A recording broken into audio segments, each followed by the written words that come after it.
would like to welcome all guests here and all viewers online to today's book presentation and panel discussion, Pirates and Yankees in the Atlantic World, New Perspectives from American Studies, in the name of Vienna University Library. My name is Karin Lach. I'm the librarian of the English and American Studies Library, which is one of the 11 subject libraries of Vienna University Libraries here on this university campus. For many years, it's been a pleasure of subject libraries and librarians to host, maybe sometimes organize, book presentations and exhibitions in the libraries. Today's event is part of the University Libraries event series Erlesenes Erforschen, which has showcased recent publications by researchers of Vienna University here on this campus since the 20-year anniversary of the University of Vienna campus in 2018. The aim of Erlesenes Erforschen, which you could roughly translate as read research, so research that has been read or should be read, or excellent research, a German wordplay, has been to open up publications by university researchers to a wider public and to place their research in a broader social context. This event format has allowed the University Library, which, as you may know, is a public library as well as an academic library. It has allowed us to highlight our important role as a mediator or interface between research and the public. In today's presentation, Pirates and Yankees in the Atlantic World, the authors Alexandra Ganser and Stefanie Schäfer, both from the Department of English and American Studies of Vienna University, are going to present and discuss their books, Crisis and Legitimacy in Atlantic American Narratives of Piracy, 1678 to 1865, Alexandra Ganser, and Yankee Yarns, Storytelling and the Invention of National Body in 19th Century American Culture, Stefanie Schäfer. We're very happy to have them here, and we're also very happy to be joined by Heike Paul, the chair of the Department of English and American Studies of the Friedrich-Alexander Universität Erlangen, who's going to lead today's panel discussion and introduce the authors. She's the director of the Bavarian American Academy and the recipient of the 2018 Gottfried Wilhelm Leibniz Award of the German Research Foundation. If you have looked at our program, even the very brief snippets about the books that you find there will show you that it's kind of obvious that there are fascinating conversations to be had about what U.S. national transatlantic cultural expressions of the 19th century and earlier meant and maybe still mean in and beyond the United States. And I think we can look forward very much to today's presentation. So please join me in welcoming Alexandra Ganser, Stefanie Schäfer, and Heike Paul. Thank you.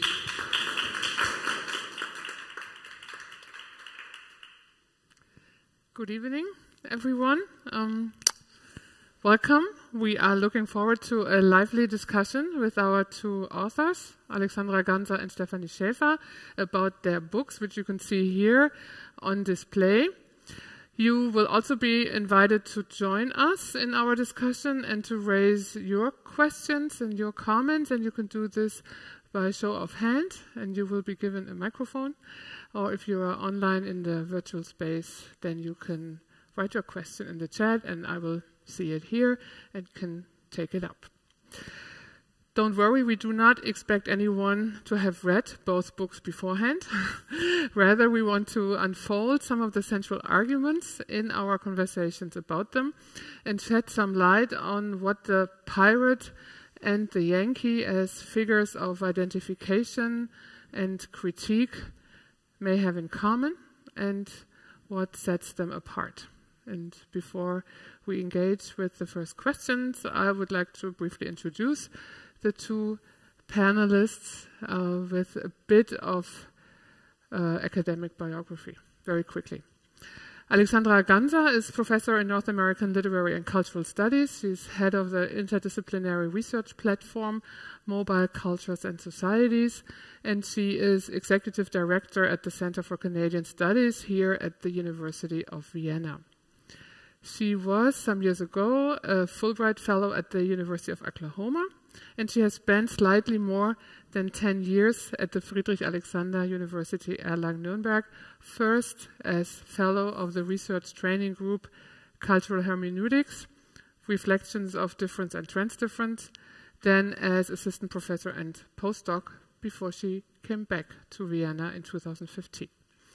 It was also at Erlangen where she completed both her PhD, published under the title Roads of Her Own, Gendered Space and Mobility in American Women's Road Narratives, 1970 to 2000, as well as her postdoctoral degree with a thesis about piracy narratives. And this is the book we will talk about tonight.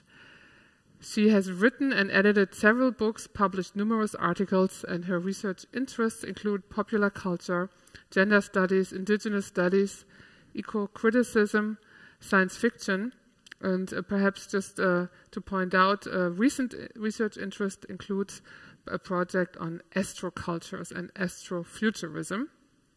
And of course, the mobility of the astronaut then is in some way related, as we will see, to the mobility of the pirate. Our second panelist, Stefanie Schäfer, is currently Marie Curie Fellow at the University of Vienna with a project on transatlantic cowgirl mobilities. She holds a PhD from the University of Heidelberg in 2009 with a thesis about self-narration and recognition in the contemporary American novel, and Venia Legendi in North American Literature and Culture from the University of Jena, where she was assistant professor until 2020. Moreover, she was also a fellow at the John W. Kluge Center at the Library of Congress in Washington, D.C., and she has worked as visiting professor at the universities of Erlangen and Augsburg. Her research focuses on literary, feminist, and gender studies, visual and popular culture, and mobility studies. She has published on First Ladies of the United States, Western cultures, and many other topics. The monograph that we will discuss tonight is the publication of her postdoctoral thesis, published by Edinburgh UP last year. And I should add also that the two of them have also been collaborators on various projects involving aspects of mobility in a new American studies paradigm. This is an interest they both share. Now, both of your works are Habilitationen, second books qualifying for a professorship, and these second book projects tend to stick around for a while. So it's always sensible to choose a topic that can sustain your interest for many years, probably 5 or 6, to say the least. Sometimes it's a whole decade.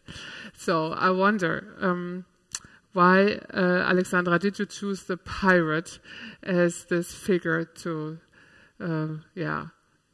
engage with for, I don't know how many years you dealt with it, but I'm sure that it's been quite a bit of time. And did you ever get tired of studying the pirate?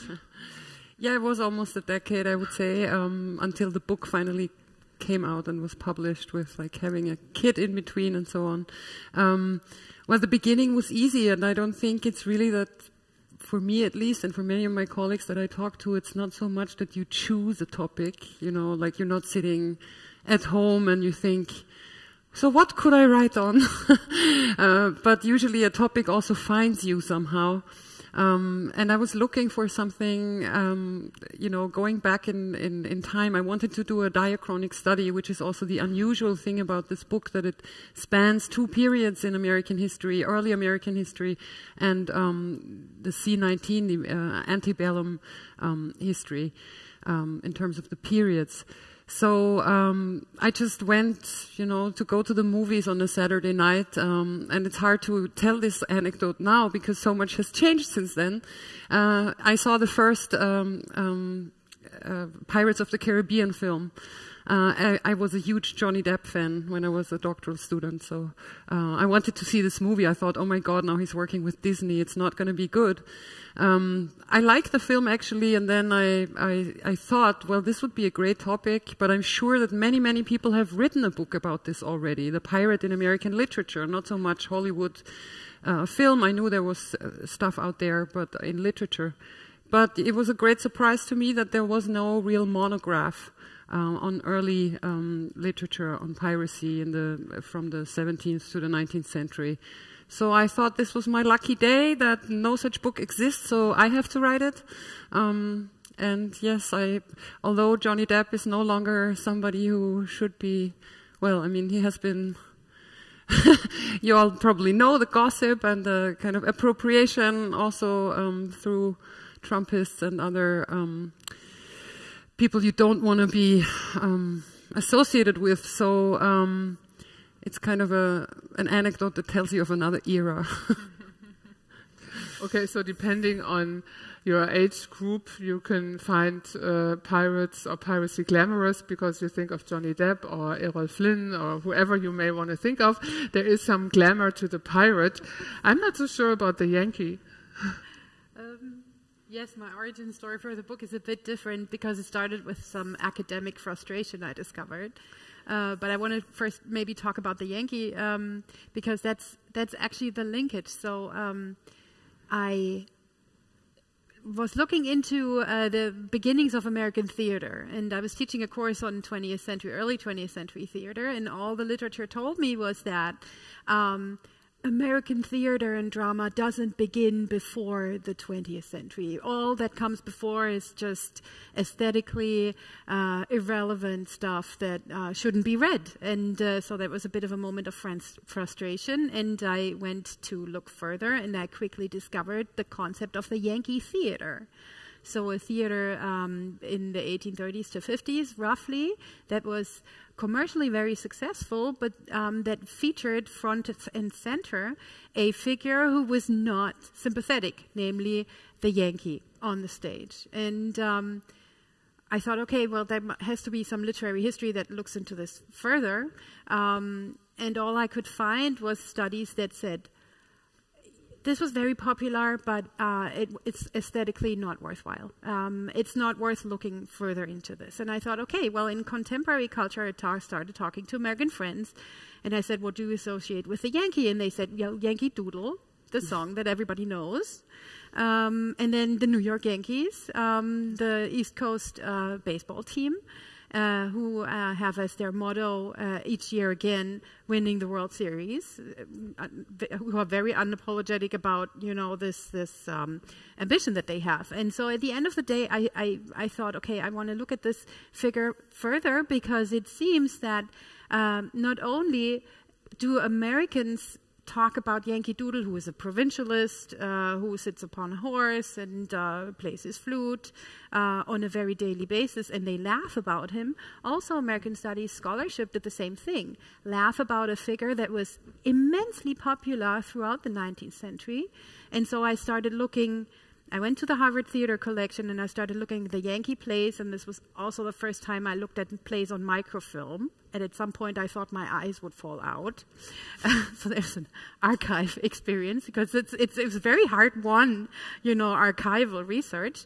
And then at the end of the day, I started looking above and beyond this figure, and I discovered that there are various representations of the figure throughout the 19th century that reach into the present with a behavioral self-image that Americans have of themselves that, you know, taps into various concepts of how do we want to be seen, are we deliberately not so nice, and how does this link to the comportment of the businessman.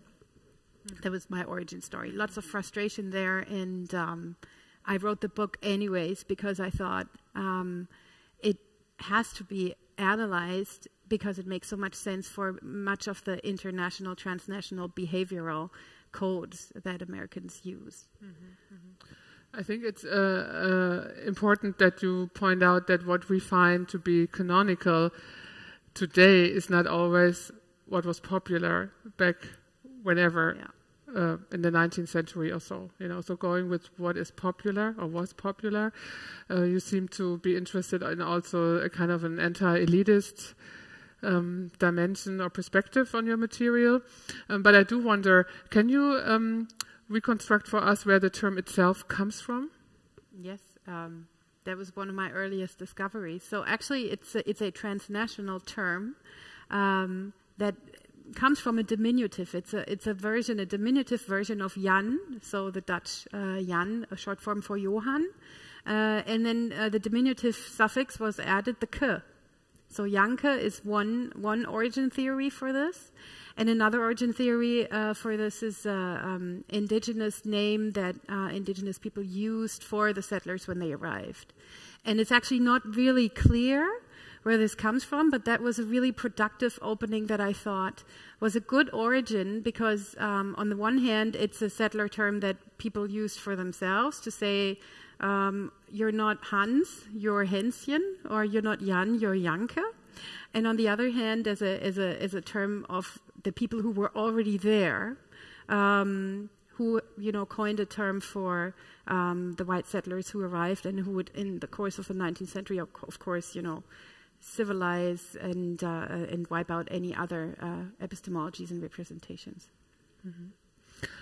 Both the pirate and the Yankee, in sort of more general terms, are, as you show in your rich cultural and literary histories, are ambiguous figures. And both are, with some exceptions, not the kind that are readily embraced and claimed as self-ascriptions.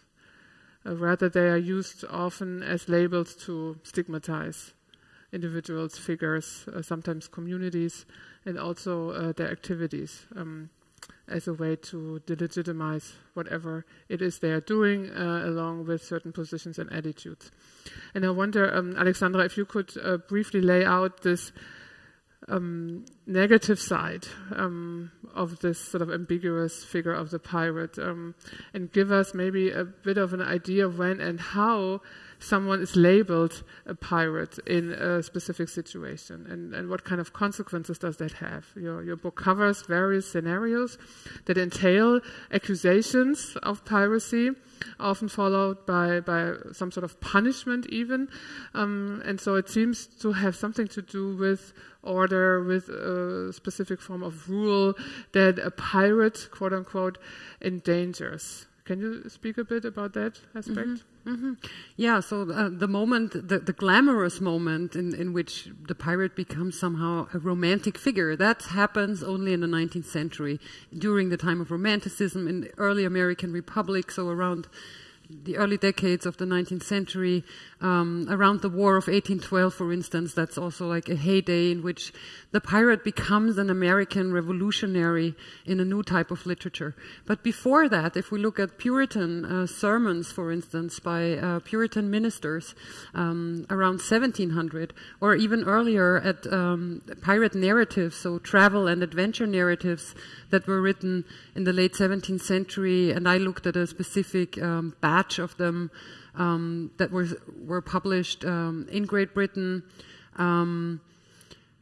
and that actually dissociated themselves from piracy. So you wouldn't even find the word pirate in there because it would be dangerous for these authors to identify themselves as pirates. So they would actually talk about other people as pirates, so to make sure they won't end on the gallows. So there was a real consequence to claiming that somebody was a pirate, meant that this was a legal accusation that could lead to your conviction and hanging. And there are some famous pirate testimonies. So I want to share with Steffi also this the great part of this work, which can be frustrating, of course, but the archival work in which you actually discover sermons that Cotton Mather held against the pirates. And then there is a pirate who would just stand up and not repent. So those were, ministers who tried to get the pirates to repent before the moment of death, so at least they could be saved in the afterlife. And very often, most of them, pirates would say, yeah, you're right, I repent, and so on. But then there are those figures, those moments in which they actually resist this narrative and insist that it wasn't them that committed sins, but it's rather their abusive masters. So you get how they were abused on British Navy ships, for instance, and how they had to, that the real pirates are those who are not on the gallows right now, but who are exploiting laborers at sea, sailors, who are pressing them into service in Great Britain. So that's the one kind of side in which it flips somehow from this very negative type of criminal, basically, that had like real legal consequences. In the narratives, the travel narratives and the adventure narratives around 1700, it's also very interesting that the narrators really, first they explain that they themselves have seen everything, that this is really a witnessing testimony, that this is not fabulation, so this is not something that's invented, but those are real, and the category of the real was really important in the late, around 1700, because not so much was already known about the New World. This was the early phase, first kind of globalization. So a lot of testimonies from the Americas, the New World, were sought after in Europe. And so you get this testimony, but whenever there would be something slightly illegal, the narrator there would be some aesthetic, or some change of narrative perspective, even in a 17th century text where we don't expect that. And the narrator would recede behind the narrative, for instance, and not even dissociate himself completely from what was going on. Although if you are an attentive reader and have studied a little bit narratology and literary studies, you know, hey, what's going on with the narrator? Where did he actually go as a participant in his own narration? So we can see the changing semantics of piracy also in the course of what you labeled globalization. Of course, also the history of colonialism that precedes the founding of the United States. So, can you tell us a bit about how the pirate, on the one hand, stands for America, or is a figure of Americanness? Or how he maybe is also to be seen as a figure who transcends the national discourse and becomes really kind of a global player in your sources. Yes, that's a very important question, also because the pirate very often is seen as a British figure rather than as an American figure. So before mostly he, but there were, I think we're going to talk about female pirates too. Mm-hmm. But mostly those figures, they were first of all British heroic romantic figures under Elizabeth, the Sea Dogs, the famous British Sea Dogs. And that was interesting to me, how they became an American figure after the Revolution that was actually saying like an anti-monarchical figure, a Republican figure, we could say, in its insistence of rebellion against something that is unjust. So those narratives of the 19th century always tell us that the pirate is fighting for a just cause, and he is made into a pirate. So we also get stories by black people, pirate narratives that actually are saying, well, who's the pirate here? The pirates are still the people who enslave others, who are, stealing people from Africa. Those are the pirates, but you're condemning me as a pirate. So there's a lot of also like human rights talk going on in the 19th century, across this figure, or negotiating these things through this figure. What is just, what is legal, what should be legal, what is the law in America, trying to get away. So but I always see the pirate as a transnational, in this transnational dimension. And then, of course, with Hollywood, the figure truly became a global figure. But in the 19th century, we do get the rebellious discourse. And if we look at British fiction in the 19th century, where pirates are all over the place in adventure fiction, they have a very different function, because they are much more like training for empire, like boys, like we would say playing cowboys and Indians in the United States, which is kind of the rehearsal of the conquest of the frontier. like among children, and the same function. The pirate had the same function for Great Britain, and only later became Americanized. Yeah, so he's always been a transnational figure, and it's easy to appropriate, I think. And I think that's also why you chose as the title of your book to speak about crisis and legitimacy, right? Your book is not about piracy in the Americas, but it's really also to pinpoint the function of the pirate in these discourses, negotiating, nation building, and kind of the reconfiguration of the nation through various crisis moments. Yeah. Now, the Yankee is maybe in contrast to the pirate, not a figure that we connect to boundary crossing or a norm violation or rebellion or violence. But when we think of some sort of stereotypical notions of the Yankee, we may think of backwardness, lack of sophistication, sort of narrow-mindedness, lack of culture. I don't know. So I wonder where you pick up with these sort of cliched assumptions about the Yankee, and how do you complicate these ideas with regard also to discourses of nation building? Because I think the Yankee also plays an important role in the very same discourse, albeit in different ways. Yeah. So interestingly, I mean, he's an invention of British culture. So the first talk was about Americans by British troops who were touring in colonial times, who said, how do we put this Yankee, how do we put this American on stage? We don't know how. So they did an over-exaggerated version of him. And this version then became a willful self-representation. But the important thing is that at the founding of the United States, there was a kind of a hysterical moment or looking for a proper national culture. I think something that you can almost describe as a hyper-nationalist moment, because on the one hand, the desire was to inscribe oneself into Anglo heritage and to uphold a filial narrative of transatlantic relations. So it was important that this newly independent country would at the same time be very closely linked to Great Britain, the mother country. So if you want to stay with the family logic, which has been explored by American literary theorists and historians, it was important to say, okay, we are an offspring of Great Britain, but at the same time we are new and we are different. And this also links to the frontier narrative.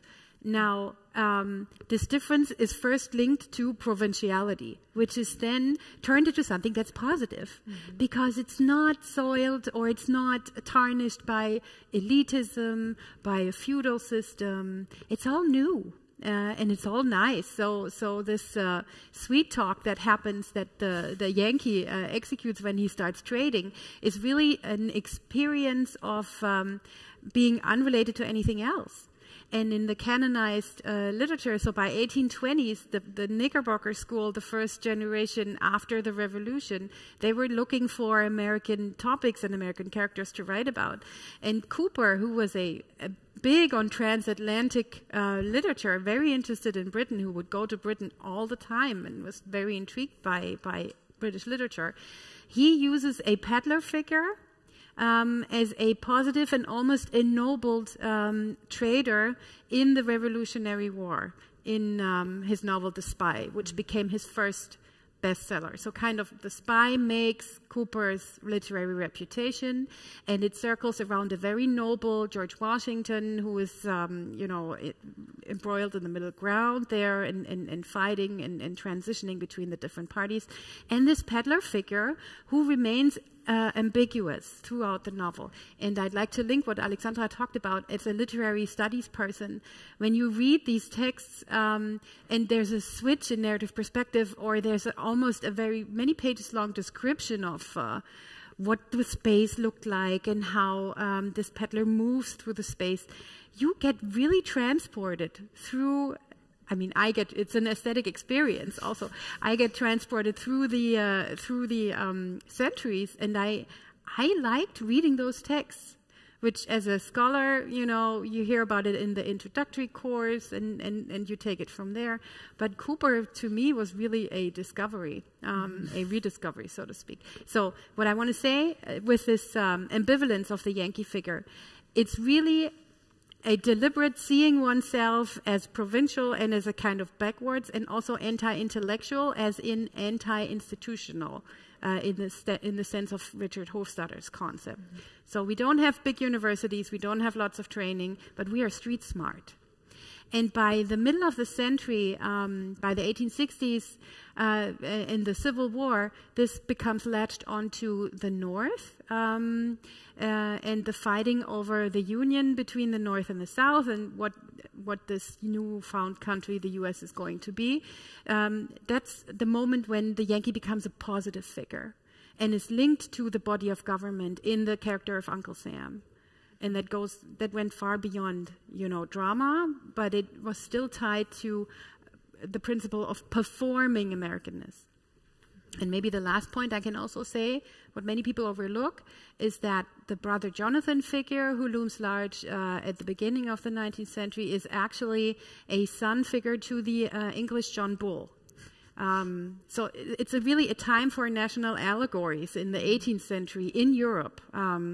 Where international conflicts between between England and Spain are told by Arbuthnot in Law is a Bottomless Pit, a pamphlet through a family quarrel. So there's a need to invent a national character, also through humor, also exaggerated on the stage, that citizens can then identify with. Mm-hmm.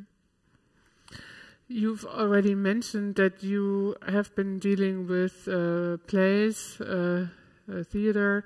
You mentioned now Cooper's less-known novel, The Spy. Of course, we always think Cooper is the Leatherstocking Tales, but of course he's written many other very interesting texts. Can you say a bit more about your archive, as we say? What is it that you looked at? How did you choose to examine certain sources? What was your point of selection here? I was so lucky to be a fellow at the John W. Kluge Center at the Library of Congress, because I basically could look left and right and just follow my trail into the archive there. So I first started out with the Yankee Theater, but then started looking at early 19th century newspapers, ephemeral publications, and discovered, for instance, that there was such a thing as a mammoth newspaper that was published as a kind of what we today in German call Wandzeitung. So it was a mammoth kind of text that would unify different kind of text fields that was called Brother Jonathan. So this also had to do with materiality of print culture. And unfortunately, I didn't get to look at the mammoth newspaper, but I got so enamored with this idea that I really started looking beyond the text, the literary text, into materiality of cultures, into history of trade, into map making, and so on and so forth. And from this, it was kind of difficult to come back from that wealth of sources I found. I decided I would structure the book in two parts that would look into the different spectrum of Yankee figures. And they roughly follow theater, then print culture and visual culture. So we'll talk about Thomas Nast in a little bit, who also made it to my book cover. But I also looked at the peddler as a trader figure. And these were pamphlets and newspaper texts. And finally, at sentimental literature towards the end of the century with the New Englander. Mm-hmm. When you discuss the theater, the place that you examine in your book, you talk about sort of a meta-theatrical discourse, yes. Or this is a word that you're using. Yeah. Can you explain this a bit? Because I think that you pointed out earlier that you find that there is this performative dimension about a Yankee that you want to tease out of the material. So does that go together somehow? Yes. So the Yankee in Yankee theater is an intriguing figure because he's recognizable through the different plays. So some Yankee plays will be set in rural New England, and another Yankee play, The Brazen Drum, will be set in the Polish War for Independence. And the Yankee always does the kind of same thing. He arrives like an explosion, so there's a plot that's going on with lovers, high couples, low couples, and then he arrives and then he puts everything into a kind of disarray. He's really loud. He does a performance, so he sings songs and he basically interrupts the action. He often acts as a comic relief and a commentator, thus drawing the audience's attention to the fact that they are in the theater and that they see a play that features an American and a Yankee. And that's what I mean when I talk about the meta-theatric sign, because a usual playbill would feature, let's say, 3 plays. First, a Shakespeare play, then a Yankee farce in the middle, and then another more contemporary, maybe melancholy drama. And people who would go to the theaters would want to see the Yankee actor play not in the Shakespeare play, obviously, because that was hard to kind of install him in there, but they wanted to see him play in the Yankee farce, that was kind of break entertainment, and in the second play as well. So you had the same actor playing the Yankee over and over, and the Yankee star actor in the star system, they were making lots of money off traveling around and just playing Yankees. And people wouldn't know this. So they would go to the theater to see this and this Yankee actor. There's a series of 5 or 6, depending on how you want to define it. And they were totally in charge. So it really goes in this meta-theatric sense towards the theater as a place for negotiating national identity, for negotiating the relationship with Europe, and for seeing oneself and also laughing about oneself. Mm-hmm. So to newly arrived immigrants in the US, this would be an exposure to whatever this American character could be. Mm-hmm. Mm-hmm. With regard to the pirate, there's also a lot to be looked at, and I think you covered sermons, broadsheets in the Puritan age, novels, of course, certainly literary texts in kind of a narrow sense, but also beyond that, all kinds of sources, correct? Yeah. It's very similar actually to, so I hear kind of my own project in what Steffi's saying. So first of all, if you start taking popular culture seriously also before the 20th century, so in the 19th century, even though maybe it's not as clear-cut what popular culture is back then, and you need to reconceptualize quite a bit, it's going to the archives was also a treasure trove for me, and it's not the same. So I want to also say it's important to actually go there, and it's because you have curators there, so librarians who are very, very important. It's great that everything is digitized and you can access it from all over the world, but it's not the same because you have to, you know what you're looking for. And I remember that moment. I did my research mostly at the American Antiquarian Society in Worcester, Massachusetts, where they collect all the old kind of print material that is extant in the United States. And I remember when I was reading, one of my sermons and writing something, and then this librarian just comes to me and say, you're the woman working on piracy. And I said, yes. And he said, you might want to look at this. And he just puts a box in front of me. And I'm like, what is this box? What is this guy giving to me? I'm sure it's something interesting. And I open it up, and it's envelopes from the Civil War. So actual letter envelopes that were printed with like piracy motifs on them. I had never heard of this before. I have never seen this before. I had no idea why was there pirates involved in the Civil War, I was totally at a loss. And then I started researching about the pirate discourse in the Civil War that was leveled against the secessionists by, again, continuing this discourse of slavery. They are pirates, but also because they are not a legitimate, they weren't seen as a legitimate secession. This was the big legal fight. Was the secession, was it legal or was it illegal? So I think still today historians are talking about this and having different viewpoints of how you could see it. And it's of course politically loaded. But I would not have even thought of this genre that you can look at old like letters. Not written letters, but the envelopes to the letters that also maybe have never been used, and find a lot of cartoon figures, so satire also, the way the pirates are depicted. So for me, this was like 1860s cartoons that I was looking at. So a whole different genre. I hadn't known this existed. And the other discovery, like for me, discovery I made at the American Antiquarian Society is that the image that we're going to look at later on, where I discovered a whole genre in which the pirate, like the Yankee, also loomed large, which was what came before Pulp Fiction. So Pulp Fiction is actually, as a word, as a term, only comes with the later 19th century. But before that, there were steps before that led to the development of Pulp Fiction, and they were called novelettes, so very cheaply printed, full of printing mistakes.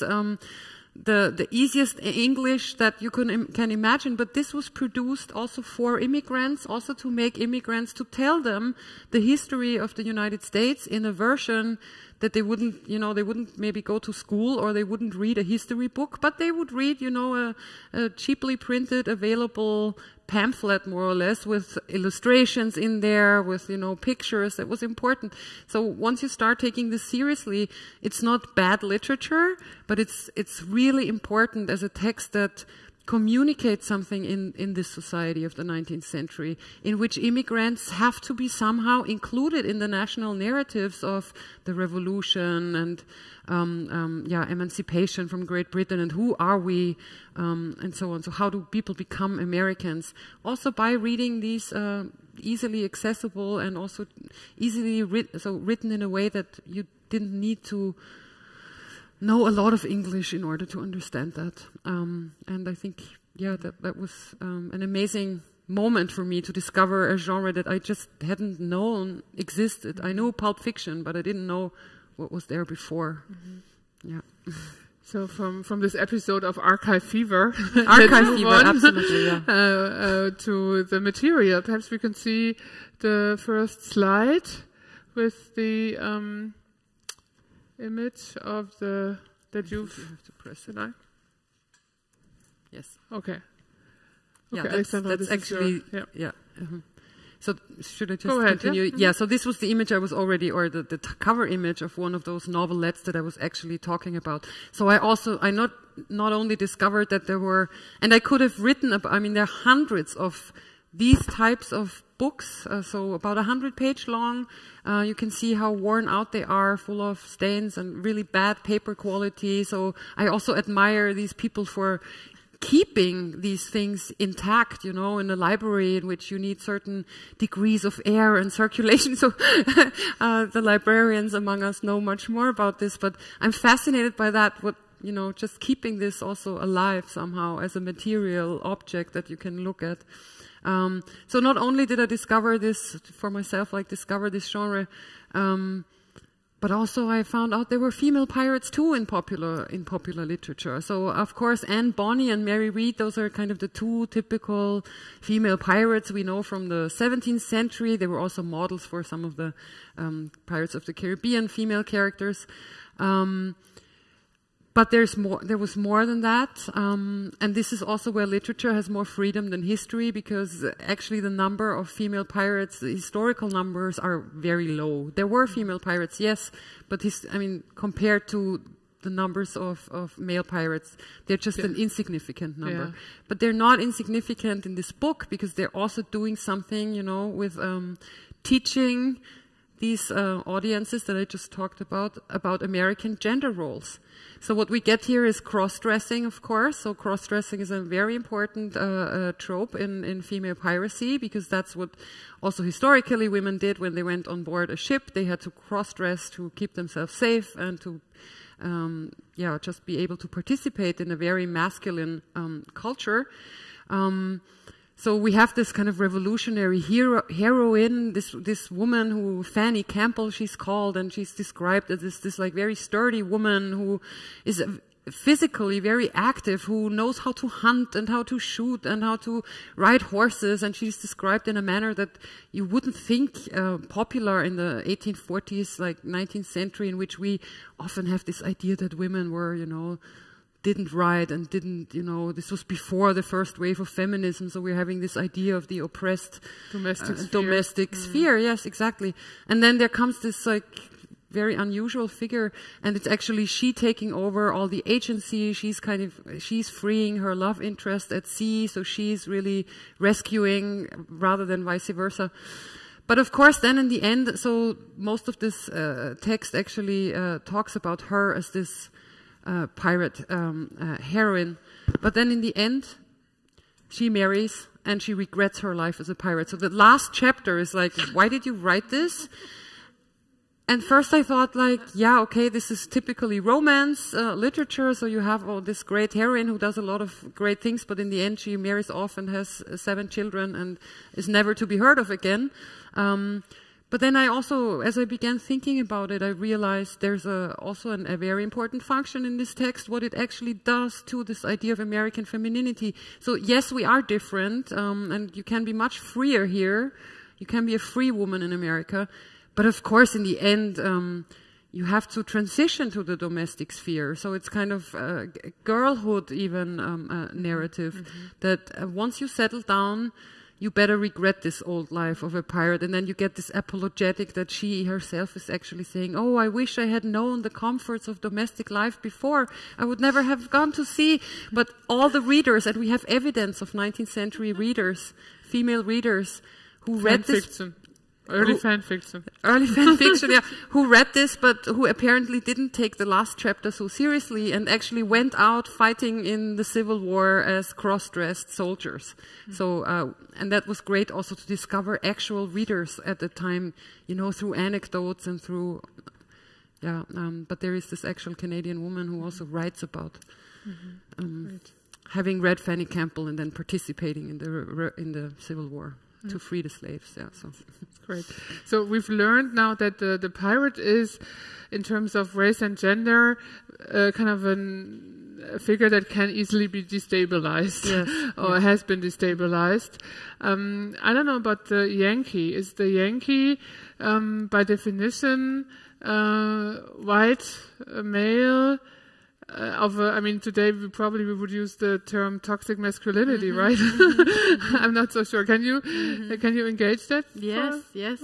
So that's the whole point, because in the beginning, the model of citizenship was limited to white men, and so the ideal would have to be white and male, and in the founding there's not so much talk about class, but Dana Nelson has written about this concept of national manhood, which happens in fraternal contest, and that then is linked to nation building. But it's interesting also because the Yankee is a bit of a loser when it comes to wooing, and one of the earliest provincial texts, George Fessendon's Country Lovers, which I have in the appendix, was published many times in newspapers, and it was basically a collection of Yankee rhymes that collected what the Yankee was saying to his beloved, and she doesn't hear him. She has no interest in him because she's a Yankee gal.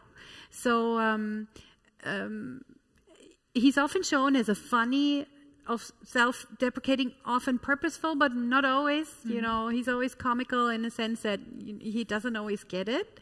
And in this context, you often have female helper figures coming in to kind of propel him and say, oh, the little guy, he can't help himself. And interestingly, towards the Civil War, you have the figure of the Yankee schoolmaster. So many New Englanders would go south and teach school there. And you also have the Romance of Reconciliation, which is a story of how Yankee school marms, so female Yankee school teachers, would go south and educate the Southerners in democracy and everything that they needed to know. And then at the end of the day, you often have an educator figure that is a Yankee girl that goes down south and stays there and does the pink collar work, the educating work. But in the Romance of Reconciliation, I should also say, you often have Yankee industrialists who go south and build a life there and marry a Southern belle. And from this symbolic union, springs whatever you want to call the new, renewed America. But it's limited to whites, and it's often inscribed in that Anglo-racial identity. So there's, in the beginning of the 19th century, there's lots of talk about how Yankees look. And they have long dangling arms, and they basically, look Anglo-Saxon. And there's a whole school of critical whiteness studies who has explored this. Ended by the Civil War. Often the Yankee as a representation of the American government is linked to Abraham Lincoln, who was super iconic, so whose image was displayed in many ways, specifically after his assassination. And you've also brought a... yes, that's a good seek too. So the masculinity part, I think this is for the book cover.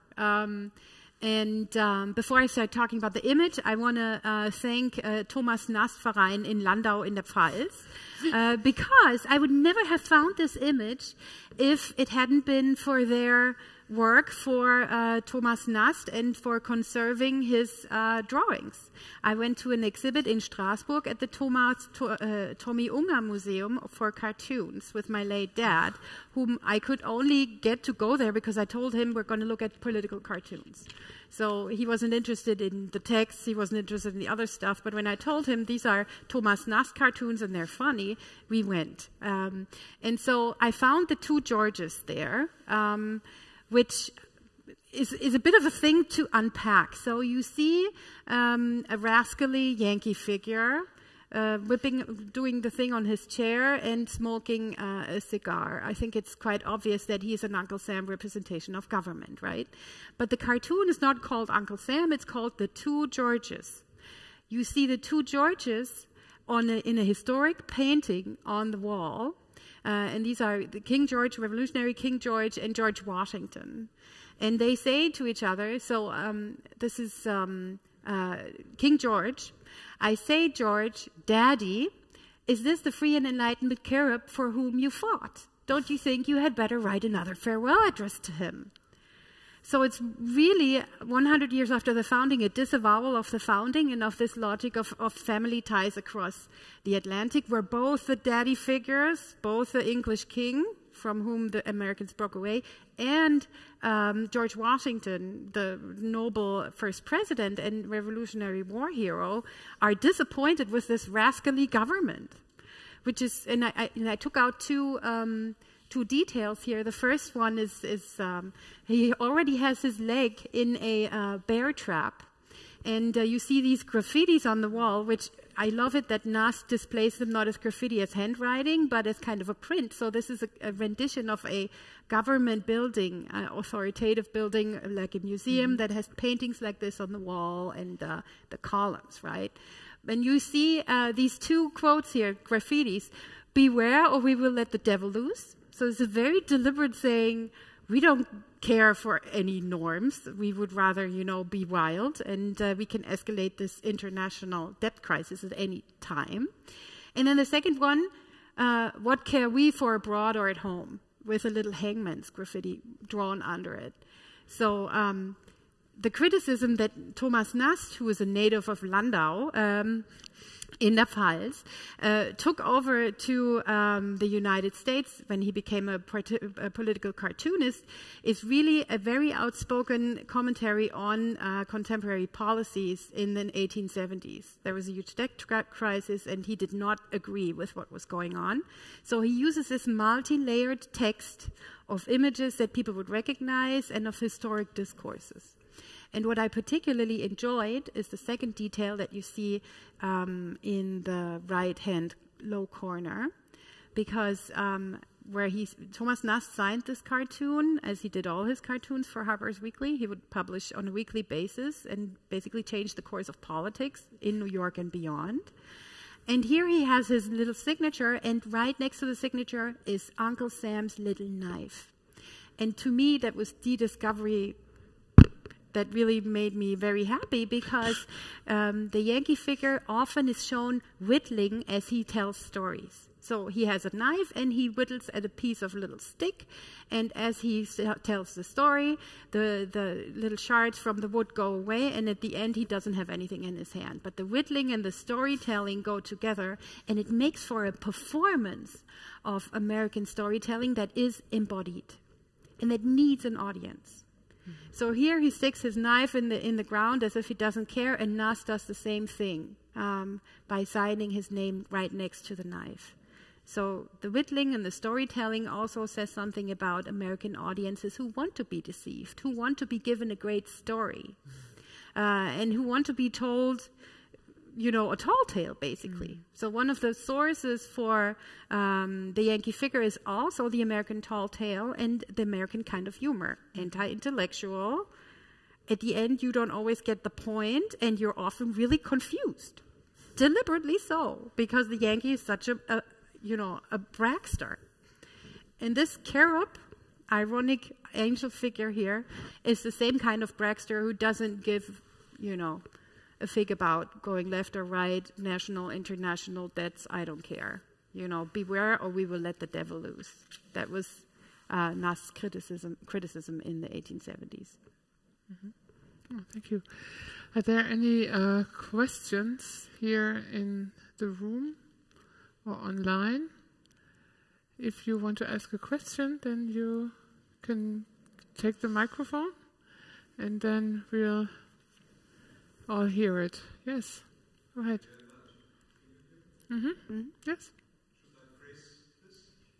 No. I found it very interesting that there are so many traditional ties to Britain, of course. In the first place, I've always thought of Sir Francis Drake basically as a pirate, because what he did, he was stealing Spanish gold and then coming back and being celebrated as the great hero. But I presume that you deal or include at least his successors there in the text. Yeah? Could I ask a second question or point, if you don't mind, about Brother Jonathan, of course. In the genealogy, of course, which you must have explored in great detail, of course, what everybody knows, perhaps from an introductory course, is his appearance in the contrast. Is the genealogy of this figure, is that very far removed from the beginnings? I mean, I didn't hear it fully, but I presume you referred to the British origins of was that the family conflict with the relative Arbuthnot. Arbuthnot. Okay, fine. It's yes, the reference. Yes. How far is that removed already? Are there many intermediate steps towards that? And can I add a little additional question? Apparently, in early Canadian literature, there is also an appearance which I recall when the peddler is shown as being a very successful seller of material in the Atlantic provinces and sells clocks they wouldn't need at all. Yeah. Is that part Yes. of the tradition? Yes. Thank you. First, Francis Drake, and then the second. Do you want to say something about Yeah, so that? was Francis Drake a pirate, yes or no? It depends on who you ask. The Spanish would always say yes, of course. The English would say no, of course not, because he had, at least at some, not throughout his career, and we know, but he was backed by the British Elizabeth I, so the Pirate Queen she was called. She was not just, I learned in my introductory course that she was the Virgin Queen, but I didn't learn that she also was the Pirate Queen. So she was called the Pirate Queen because she had the so-called sea dogs like Francis Drake kind of beneath her. Although this was like a century earlier, so I'm starting with my study only in 1678, and this was like the late 16th century, so I haven't looked too closely to all those stories. I could have, but I was more interested than also the pirate as a scientific figure reporting from the New World, and this is what you get. I mean, Drake also had lots of reports, so I could have started even a century earlier, but I refrained from doing that and chose as my first, like, why 1678? Maybe that's an interesting, like, it's not an important historical date in that sense that you would know, but it's actually when the first text that I'm studying in this book is published, and when it's a really transnational text is published, namely Buccaneers of America by Exquemelin, where it's not even clear, was he Dutch, was he French? There's a jumbled history of authorship. It's probably some sort of collectively authored book. And this is when the pirate starts circulating much more in this literature transnationally, beyond just Great Britain.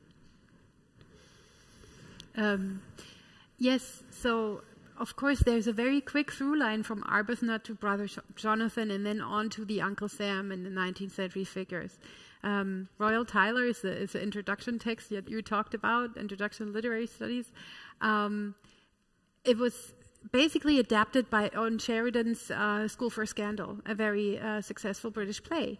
And the only addition was this Brother Jonathan servant figure who would, have difficulties going to the theater, was confused about city life, and at the same time it was also a celebration of the Revolutionary War and an American colonel figure who, gets to marry the girl in the end. So Brother Jonathan was seen on the one hand as a brotherly figure, on the other hand as a son to an English or British mother country and the crown.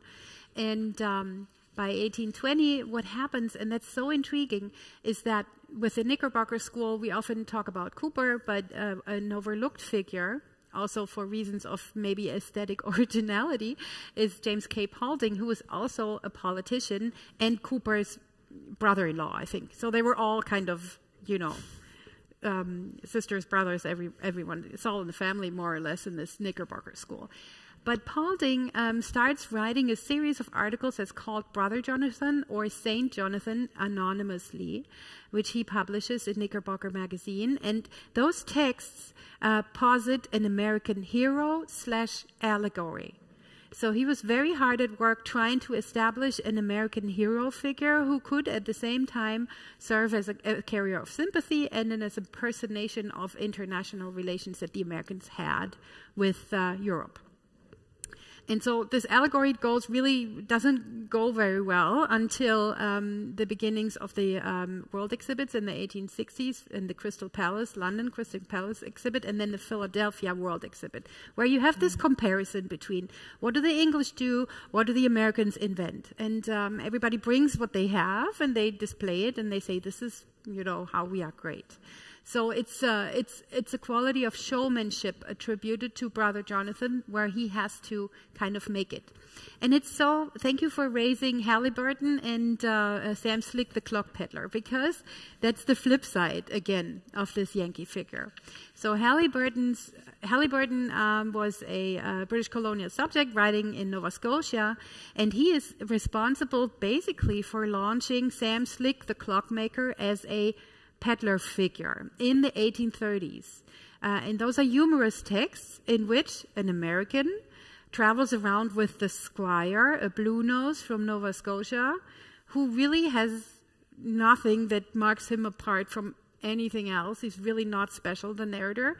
But the Sam Slick figure, the new American, is a bragster, a super salesman, and he uses a specific technique that's called soft solder. So talking to people in a way that makes them want to buy things, and then his knowledge of human nature. And this combination becomes the origin of the American businessman myth. And so there were real peddlers traveling from New England forth into, also up to Nova Scotia, selling clocks, Yankee clocks that were manufactured in New England in the 18th and the early 19th centuries. But often those clocks wouldn't work for very long.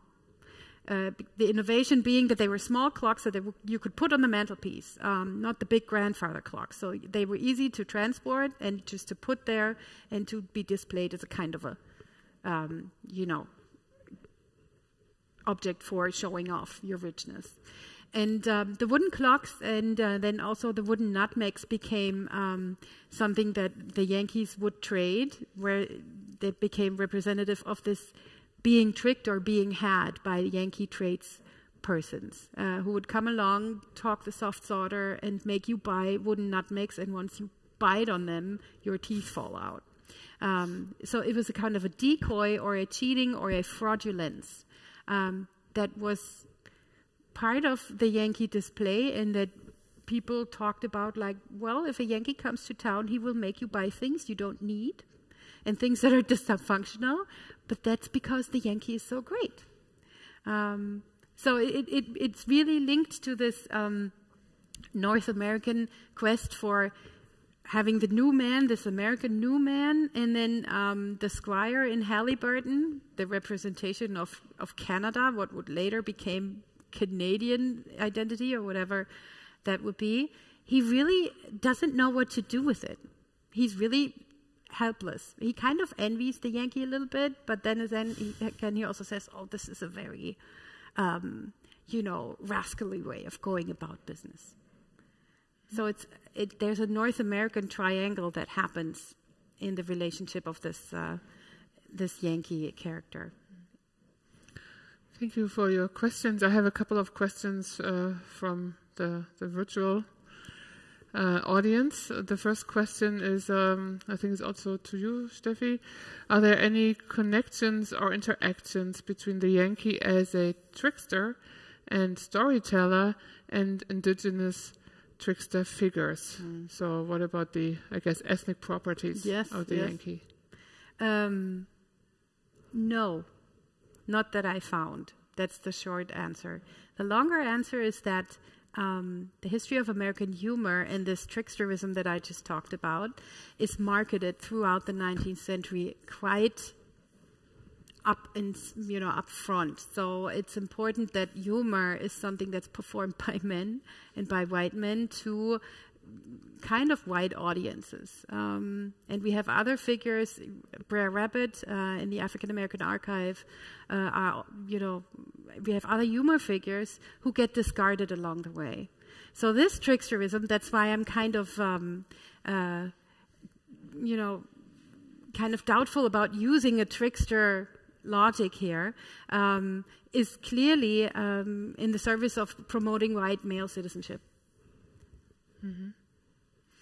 The second question that has come in is kind of a more general question that I guess asks you to step away from the pirate and the Yankee, because it asks you whether there are contemporary figures in the widest sense in American culture that are somewhat comparable to the pirate and the Yankee respectively. Or is it too early to tell. Alexandra? Well, for me, I'm not sure I would find other figures. The pirate, so it's interesting where the pirate has gone. And somehow, I don't know if it's a coincidence again or what's at work here, but in my new project, which deals with outer space mobility and how this is like outer space colonization and commercialization and militarization, is brokered to us also via pop culture and films and TV series and so on. I was surprised to find the pirate again, and actually the analogy in terms of the legal analogy of the international waters and outer space, which are both of them, I mean the sea much more now, but they're legally very ambivalent and ambiguous territories. So there is of course an outer space treaty, but then only so many countries sign it, and other people make their own, like national treaties. Again, it's about the relation between the national and the transnational, or like global or international law. That would be the more precise term for those legal aspects. And of course, we get the same logic again. So I'm sure many of you know The Martian, either the film or the book with Matt Damon playing. I forgot the name of the protagonist, but Mark Watney, yes, Mark Watney, and he actually calls himself. So yeah, I planted a flag on Mars. So now I own Mars, and officially I'm a space pirate now, because he knows this is not legal according to the international statutes, that outer space belongs to no one. And yet we get all those scenarios right now through popular culture and television, in which not just the US, of course, China and other nations, spacefaring nations.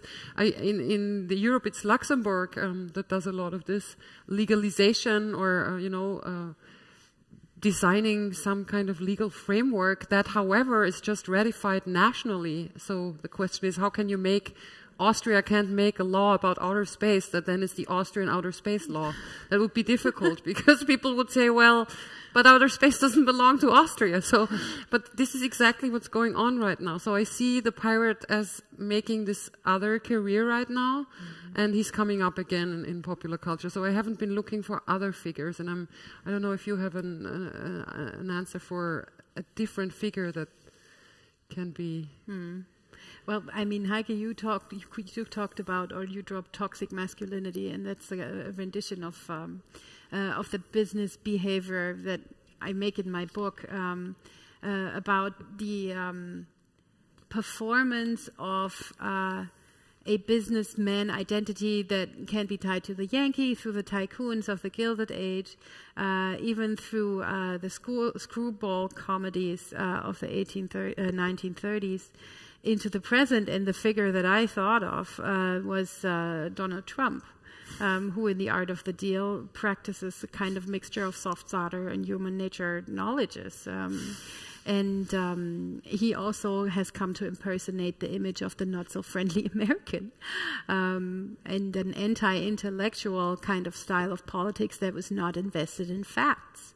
So and the way that he tells stories, and that he keeps, audiences enthralled with his performance, was something that I hadn't imagined when I started working on the book, but that then with the 2016 campaign and the elections kind of scared me a little bit. So I do think that whiteness and toxic masculinity can be examined through the throughways that I constructed my book critically. That was my main point. So I think the Yankee stands for an America that wants to see itself in a certain way, and that kind of also, maybe this book can be used as a kind of starting point for critiquing whoever gets left out and who doesn't get a voice and who doesn't get talked about in this great representation of Yankeedom.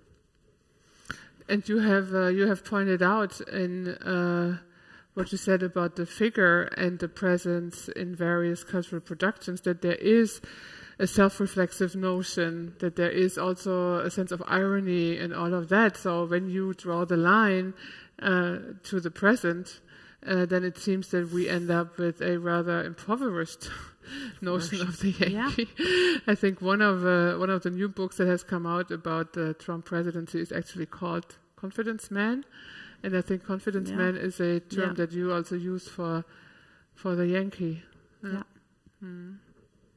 Okay, so we, in response to your question, have not come up with new types or new figures, but we have brought the two that we've been talking about up into the present, and I hope that's also a satisfying answer. So it is in some ways still the Yankee and still the pirate that we are seeing in various realms of culture, popular culture, political culture, and so forth. Yes. Do you have a question as well? Can you wait for the microphone? Yeah. Can we have the microphone up here, and then first here, and then we have another question. Then I will hand it over to you again.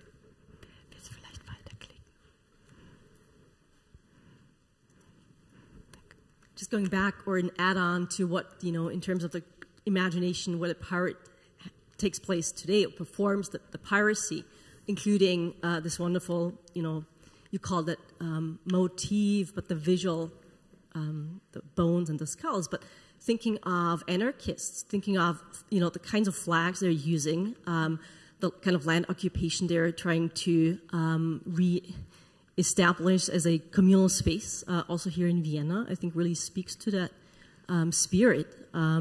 So it's no longer claiming an island, but rather, stealing the land of the country to open it up to new forms of agriculture, new things, attached to land laws.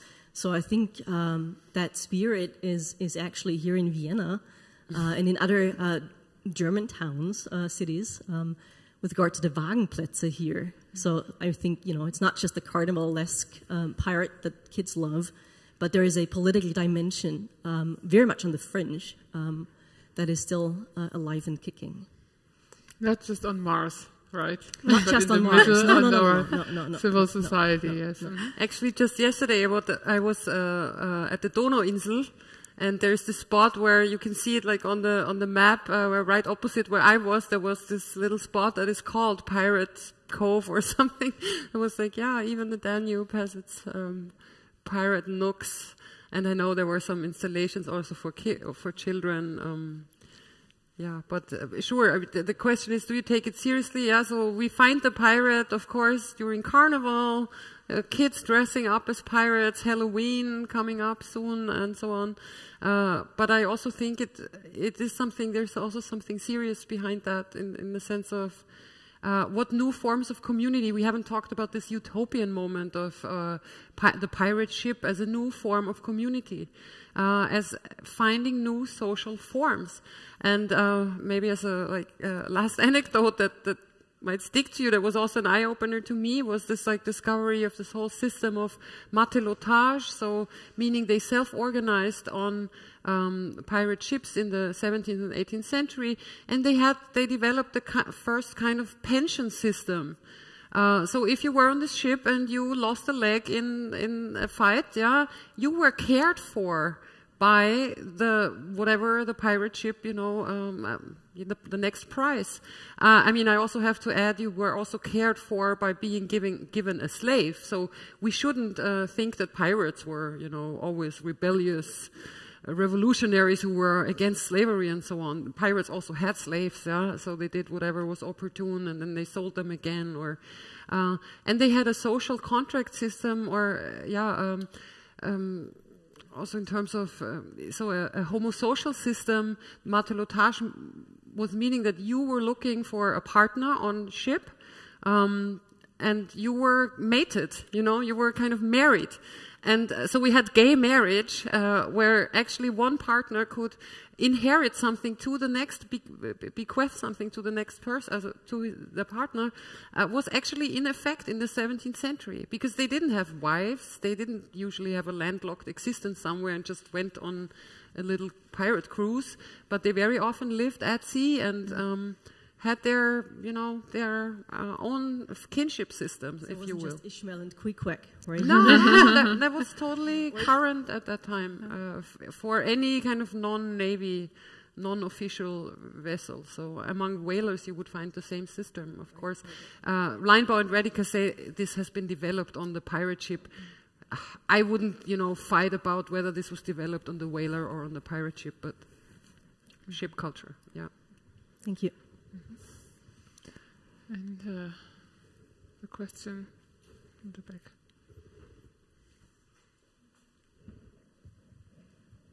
So this is a question in reference to the Yankee and national identity.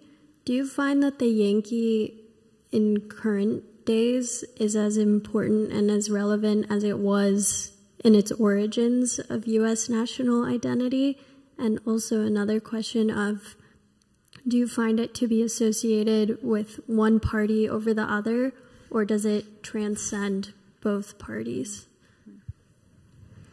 I don't think it's as front and central as it used to be in the 19th century.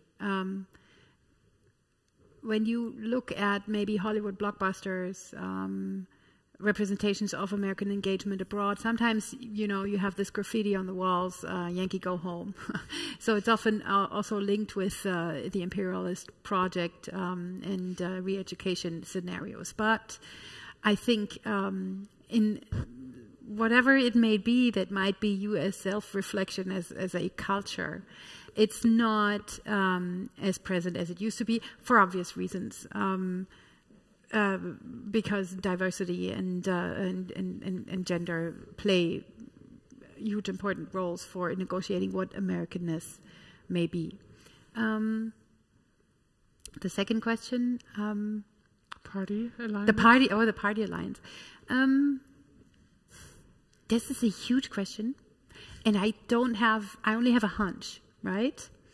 I would think, the display of toxic masculinity, to my humble knowledge, is often linked to gun ownership and the concept of self-defense, of anti-intellectualism, anti-establishment is also linked to one of the party programs, as is the controlling of female bodies. And I think there you have it. But I would invite all political scientists in the audience here and in the virtual space to, engage a debate about this. But yes, of course. Yeah. Mm-hmm. Thank you. Okay. Have we answered all of your questions? Are there any questions still need to be asked? No? I don't see any, neither here nor there. So, and I think we did turn around a few stones. And maybe it is time to close our discussion. I want to thank both of you very much for answering questions about various aspects of your book. And it seems that both of them offer fresh perspectives for the field of American studies and beyond. I think the links to popular culture studies, to historical reconstruction, to forms of globalization and how do we encounter globalization in the 19th century or even earlier. I think these are all questions I think worth pursuing with regard to the Yankee and the pirate. So thank you very much. Thank you for coming and for your questions, and have a nice evening. Thank you. Thank you. I think there's a glass of wine. Should we say? Be some wine outside, so help.